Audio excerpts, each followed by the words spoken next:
Hello there! Our next segment is going to be all about the sky, applying the first layer, mixing, blending, and okay, so we'll be talking right now about the colors and the paints and how we're going to be blending them and what to mix, how to mix it all up.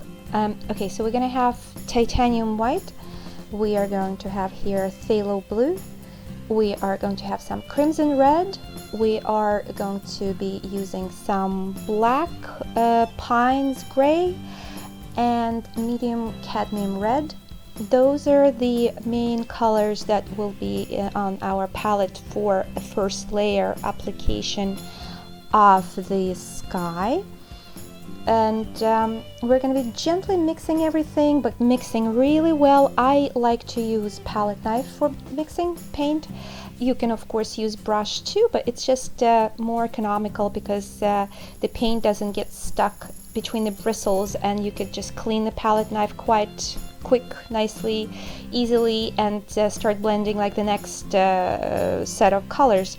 So right, so we're going to have a few different kind of islands of paint, so to say, on our palette. Let's say we're going to have some lighter colors for application for the first layer of the sky. We're going to have some darker colors. Don't worry about, so you're seeing right now I'm blending this really deep dark blue gray. It's actually all good. The sky is not going to be so unhappy. It's just going to add depth. We don't want to be afraid of dark colors, dark areas in really anywhere, sky or the grass or the mountains or whatever it is we're using. Shadows are very, very important, and it's very important to give this depth to apply and that give the dark colors, and also of course the contrast with the lighter colors, that what gives us a bit of a depth. So here the first layer, and we're trying to create, you don't have to worry about really like the actual clouds that are going to be on the canvas. You can always add more clouds, you can always cover up some that you don't like. Oil paint is going to be drying slowly, so that's actually perfect for sky application, because you need the wet layers to keep adding clouds and keep adding more of a movement. So when you start with, like, I like to start from the top going towards the bottom of the sky, and I like to give the corners of the canvas where the sky is positioned, I like to give some darkness to those areas, and that somehow it brings the lighter like towards the middle of the painting, and that's also kind of really works well. And here we'll be talking a lot about blending. So as you see, I'm still on the first layer and I'm applying lighter, darker colors, and I'm trying to blend them, and I'm trying to figure out where there will be more of a, maybe some contrasting areas where my clouds are beginning to appear. They're beginning to create some nice movement.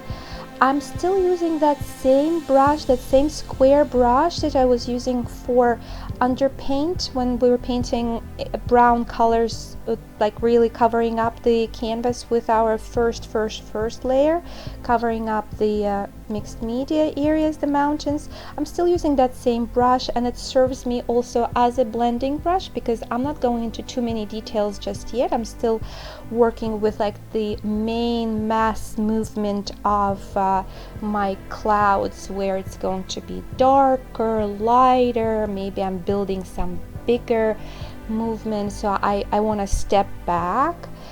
I'm stepping back, I'm analyzing what I've got there. You can see it's pretty sketchy still, like I'm not really worried about too many details. I'm just really applying big, massive areas of light and dark. And of course, fluff. We want to fluff it up as we are working. keep fluffing it, keep blending. Blending for this guy is the key word here. We want to keep blending, we want to keep stretching the movement, adding the contrast, reducing the contrast in some areas. Again, you could maybe have a photograph if it would be helpful for you to kind of basic structural I don't know, like imagery of the sky. You don't have to have, like, I didn't have any photograph or anything like that. It was just really coming naturally. I was just really having a lot of fun. Mush, blend and mush. And as I said, keep stepping back, keep looking, and you will be analyzing what's happening with your sky, and it's gonna be pretty fun in the end. Okay, so here I'm already adding a little bit more details to my sky. I have mostly worked out where the lights or darks going to be, and here, like, I'm using a slightly smaller brush, really any other small brush that would have like more of a sharp edge to apply. Let's say if you wanted to have like something like that, more of this sky cloudy, you know, like a bigger contrast.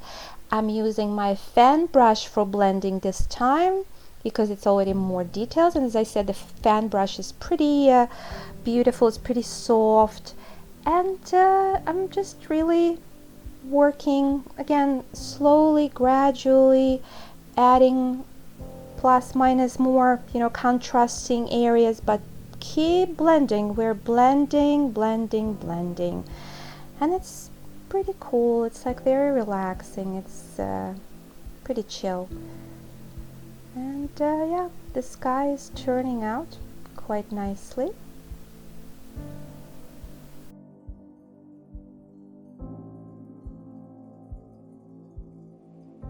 Well, enjoy this exercise with sky and clouds, and I will see you guys in our next segment.